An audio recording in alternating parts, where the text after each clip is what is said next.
Hey team, no animals were hurt in the construction of this extremely effective Euronym. Stick around and I'll show you how to tie it.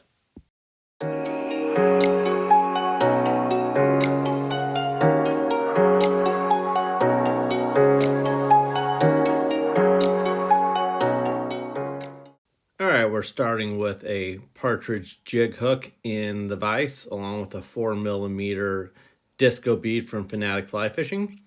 Go ahead and start your thread right behind the bead, and I like to build up a little bit of a thread dam to kind of keep the bead in place. And then work your thread down about a quarter of the way. And now we're going to tie in our Semperfli tail fibbits. These things are great. Synthetic product from Semperfli, really nice tailing material. Go ahead and start that and get about your thread about halfway down and snip off the extras. I'm tying in layers on the way down so we get a nice thin uniform body. Then put in the red wire. I like to put it in the slot of the bead to keep it up on top. And then we're going to go with the gel core micro fritz. This is going to be our pheasant tail replacement. Really cool stuff. It adds a nice little sheen as well. Go ahead and get that tied in. And I'm going to build up a little bit of a tapered body and just do an overall cleanup of the fly. I want a nice solid body. And what I'm doing is I'm counter wrapping the micro fritz because this is going to allow me to do a normal wrap on the wire, which is easier to capture with the thread. This stuff is real easy to capture with the thread on a counter wrap. So get it, go ahead and tie it off with a couple wraps, and then come in with your scissors and cut off the waste material. Now we're going to take the wire, and I like to pull it straight up, and this will keep the tail fibers from spinning, and do some nice even turns around the fly to get for the ribbing. This should be about 4 or 5 turns depending on the size.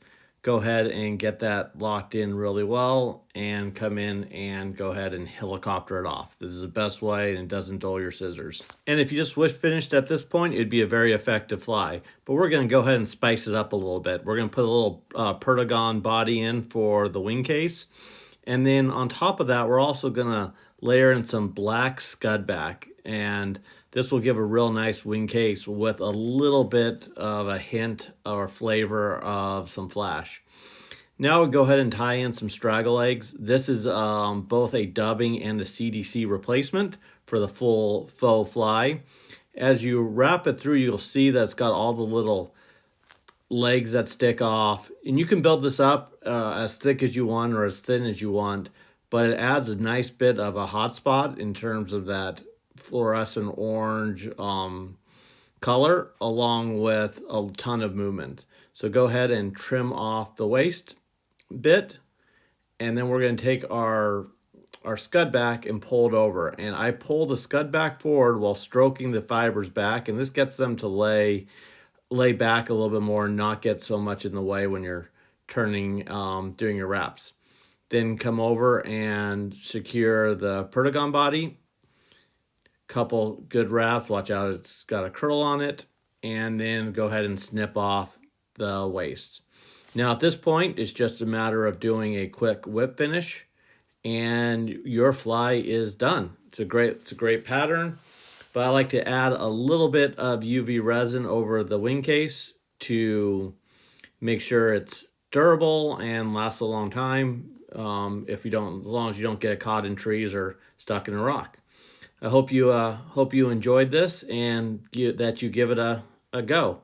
Stick around and I'll talk a little bit more about this fly.